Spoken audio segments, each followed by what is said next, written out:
ये फ़िल्म मुझे तब मिली जब मैं डिसाइड ही करी थी कि अब मैं मतलब मेरी पढ़ाई सब ख़त्म हो चुकी है, मैं ग्रेजुएट हो चुकी हूँ and I wanted to make a comeback. और मैं ऑडिशंस दे ही रही थी और मुझे थैंक यू फॉर कमिंग मिली। जब मुझे ये फ़िल्म मिली थी ना, मुझे इतनी बड़ी डील नहीं लगी थी कि ये फ़िल्म इतने बड़े प्लेटफॉर्म पे रिलीज़ होने वाली है और इतनी बड़ी होने वाली है ये फ़िल्म। बट फिर धीरे धीरे हमारी टेबल रीड हुई, मेरे वर्कशॉप्स हुए, मैं सारे एक्टर्स से मिलने लगी और इतने अच्छे अच्छे एक्टर्स थे इस फिल्म में। So I think it's a dream come true for me. और मेरा ये बिग स्क्रीन का डेब्यू है। इसके पहले मैंने बहुत छोटी थी तब मैंने नो प्रॉब्लम किया था, बट आफ्टर ईयर्स मैं वापस आई हूँ स्क्रीन पे और with thank You for coming. So I can't be more grateful. और मुझे बहुत मज़ा आया शूट करने में इसको। मैं एक 16 ईयर ओल्ड स्कूल गर्ल बनी हूँ और मैंने भूमि के साथ, शहनाज के साथ, Dolly, Shibani, everybody we shot with them. और एक बहुत फन सारा एटमॉस्फेयर था शूट पे। तो इस कैरेक्टर ने काफ़ी कुछ आपको दिया है, जैसे कि आपने बोला डेब्यू है। और आपका जो मूवी का टाइटल भी थैंक यू फॉर कमिंग, हाँ। मतलब डेब्यू के साथ साथ आपने ऑडियंस को मैसेज भी दे दिया कि थैंक यू फॉर कमिंग। हाँ। कैसा लगा ये टाइटल, कैसा लगा आपको, और आपने इस ओवरऑल मूवी में किस तरीके का मैसेज दिया है? क्योंकि जैसे कि आपने कहा आप स्कूल गर्ल प्ले कर रही है, तो कहीं ना कहीं आपका किरदार कहीं से कुछ मैसेज ऑडियंस तक, सोशल मैसेज, तो क्या कहना चाहेंगे इस बारे में? तो मैं ऐसी लड़की हूँ इस फ़िल्म में कि मैं एक्चुअली मेरे पढ़ाई में, मेरे स्कूल में हेड गर्ल हूँ, टॉपर हूँ, सब कुछ मेरा सही चल रहा है। लेकिन मेरी लव लाइफ़ जो एक ऐसी चीज़ है, मुझे मेरे कैरेक्टर को ऐसा लगता है कि मैं इसी में बस मार खा रही हूँ और अपने फ्रेंड्स से पीछे रह रही हूँ। तो मैं हमेशा बस सोचती रहती हूँ कि मुझे क्या करना चाहिए कि मैं भी मतलब मेरे फ्रेंड्स की तरह आगे आऊँ, पीयर प्रेशर और ये सारी चीज़ें चलती रहती है। So Bhumi Pednekar is playing my mother's best friend और मैं हमेशा उनके पास ही जाती हूँ चाहे जो भी एडवाइस मुझे लेनी हो। सो आई गो टू हर और वो मुझे बोलती है कि तुझे इतना नहीं सोचना चाहिए, you should do it when you are ready. And I think that I am actually ready now to like explore more things. But then वो गलत टर्न ले लेती है और फिर मेरे साथ, मेरे कैरेक्टर के साथ धोखा होता है।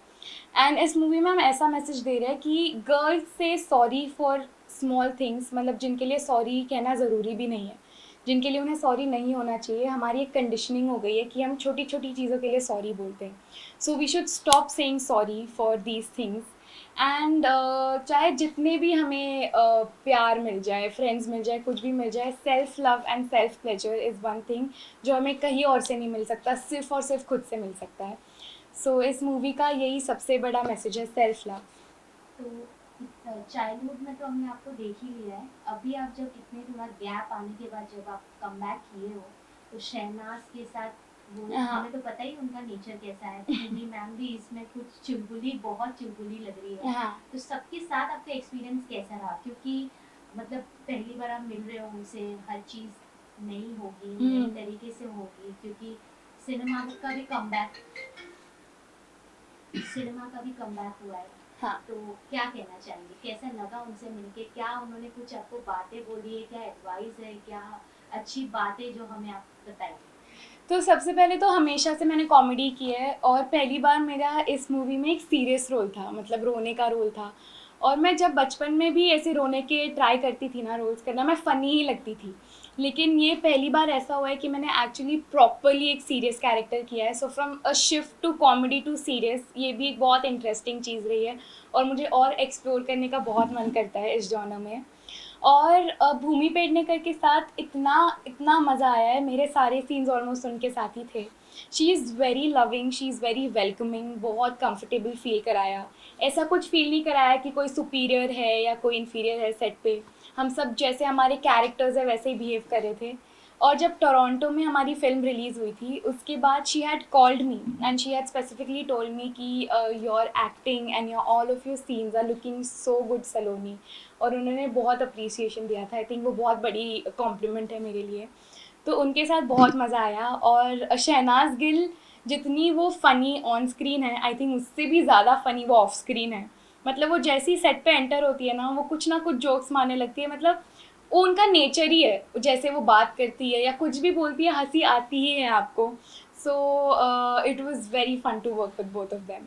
ओके। जैसे इस मूवी में आपने मैसेज दिया है कि एक गलती हो जाती है तो आप धोनी के पास जाते हैं, उनसे एडवाइस लेते हैं, तो कुछ ऐसे रियल लाइफ में आपका है कोई स्पेशल पर्सन जिसे आप मतलब डिफिकल्ट टाइम में, जैसे फैमिली मेंबर हो या फ्रेंड्स हो, हम्म। जिसे जो हम सारे फेस करते हैं लाइफ हाँ, में, तो ऐसा कुछ अप्स एंड डाउन्स जब होता है तो हम किसी के पास जाते हैं, तो who is that person?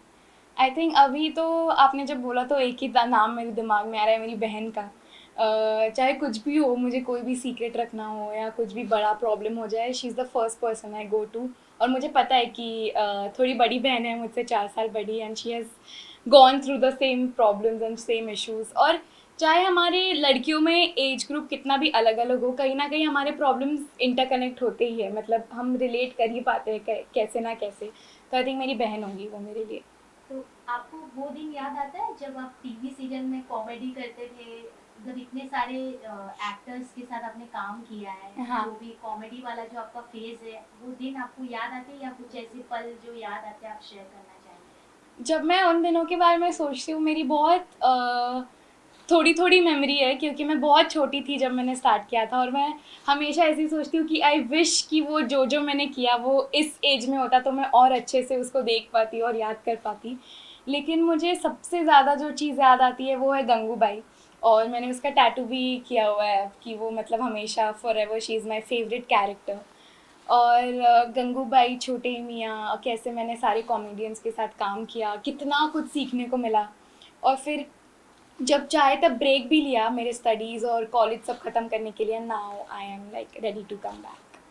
Okay, तो अब आप कुछ अलग किरदार में, जैसे हमने आपको थैंक यू फॉर कमिंग में देखा है, तो कुछ ऐसे विश लिस्ट है, कुछ बॉक्स रखा हुआ है कि अब मुझे कॉमेडी से हट के कुछ एक ऐसा प्ले रोल करना है कि ऑडियंस को पसंद आए? एक विश लिस्ट होता है कि ये हाँ। एक्टर्स के साथ मुझे काम करना है, ये डायरेक्टर सर के साथ मुझे काम करना है, तो आपका क्या है अभी फिलहाल थॉट? विश लिस्ट तो ऐसा मैंने कुछ बनाया नहीं है, लेकिन मुझे इतना पता है कि अब मुझे गंगूबाई और कॉमेडी कैरेक्टर्स को छोड़ के सलोनी और खुद के कैरेक्टर को और एक्सप्लोर करना है कि मैं और क्या क्या कर सकती हूँ।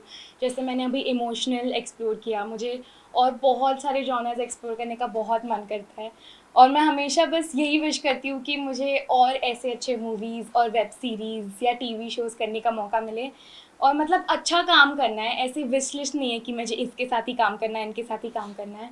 आई जस्ट वांट टू वर्क, और वही मतलब मुझे सबसे ज़्यादा सेटिस्फाई करता है। ओटीटी प्लेटफॉर्म्स तो आपको पता ही है, ट्रेंडिंग ट्रेंडिंग रहता है, हम हाँ। ऑन द गो भी देख सकते हैं या घर बैठे कहीं भी देख सकते हैं। तो जैसे आपने टीवी से शुरुआत किया है, तो बिग बॉस तो आपको पता ही होगा, तो आप कितना फॉलो करते हैं बिग बॉस को, ये हमें बताइए। बिग बॉस को एक्चुअली मैं बहुत फॉलो करती हूँ, मतलब अभी भी मैं एक्साइटेड हूँ कि उसका नया सीज़न आ रहा है। And yeah I it's very entertaining to watch यार, and I like watching Bigg Boss. Salman sir कैसे लगते हैं? वो बहुत अच्छे लगता है मुझे। मैं एक बार गई भी थी बिग बॉस में अपना शो प्रमोट करने, और मुझे ऐसी आदत थी कि अपने लाइंस फटाफट फटाफट बोल के मैं चुप हो जाती थी, उसके बाद मैं और कुछ भी नहीं बोलती थी। तो उन्होंने मेरी ऐसे खिल्ली भी उड़ाई थी कि माता जी और भी कुछ बोल दो, और भी कुछ बोल दो। और फिर मैं उनकी गोदी में बैठी थी, हमने बहुत सारे इंटरव्यूज़ किए थे। तो आई थिंक वो बहुत अच्छे हैं, वो जैसे शो को कैरी करते हैं, आई डोंट थिंक कोई और कर पाएगा। Yes exactly. तो अगर कभी बाय चांस आपको ऑफर आया बिग बॉस में जाने का, तो कितना आप ओपन है उसके लिए? I don't think big boss जैसा शो मेरे लिए बना है, क्योंकि मैं ऐसी हूँ, जब मतलब मुझे बोलना होता है मैं तभी बोलती हूँ। ना मैं किसी पे चिल्ला के बात कर सकती हूँ, और ना ही मैं झगड़े करने में अच्छी हूँ। मैं सिर्फ दुनिया में दो ही लोगों के साथ झगड़े करती हूँ, मेरी मॉम और मेरी बहन। उनके अलावा मैं और किसी पे गुस्सा नहीं हो पाती। तो मुझे नहीं पता मैं कैसे सर्वाइव करूँगी उस घर पे, बट मैंने सोचा नहीं है इसके बारे तो में। अभी जो बिग बॉस, जैसे आपने कहा कि अभी नया सीजन अभी ऑन ईयर हो ही गया है कल से, तो कुछ है आपने फॉलो किया है, या ऐसे लास्ट कोई बिग बॉस सीजन में जो आपका फेवरेट रहा, जिससे आप देख, जो एपिसोड आपने देखा है, जो हाँ। सीजन कोई आपका फेवरेट रहा है बिग बॉस में? सबसे ज़्यादा फेवरेट तो मेरी आई थिंक रश्मि दीदी रही है। उनके साथ मैंने वो मेरी पार्टनर थी कॉमेडी सर्कस में, तो मैंने वो वाला सीज़न बहुत फॉलो किया है। और मुझे उसमें सिद्धार्थ और शहनाज की जोड़ी भी बहुत पसंद है। तो अगर मैं बिग बॉस को याद करती हूँ और पुराने एपिसोड्स को याद करती हूँ, तो ये 3 लोग मुझे एकदम प्रोमिनेंट याद रहते हैं। तो लास्टली आपके जो फैंस हैं, चाइल्डहुड सलोनी से अभी एक मैच्योर्ड सलोनी को देख रहे हैं, वापस जाने वाले हैं, तो क्या उन्हें कहना चाहेंगे कि क्या मैसेज देना चाहेंगे आप? I would just like to say that आपने मुझे बचपन में बहुत प्यार दिया है और अभी तक लोगों को वो कैरेक्टर याद रहता है, उसको 15 साल हो गए हैं फिर भी। सो आई जस्ट होप कि मैं वापस और ऐसे ही बहुत अच्छे काम करूँ और आप लोग वैसे ही मुझे अपना प्यार देते रहे। And thank you so much for all the love. और अगर आपने थैंक यू फॉर कमिंग नहीं देखी है अभी तक तो प्लीज़ जाके थिएटर में देखिए, आपको बहुत अच्छा लगेगा। And thank you so much. Thank you so much. Thank you.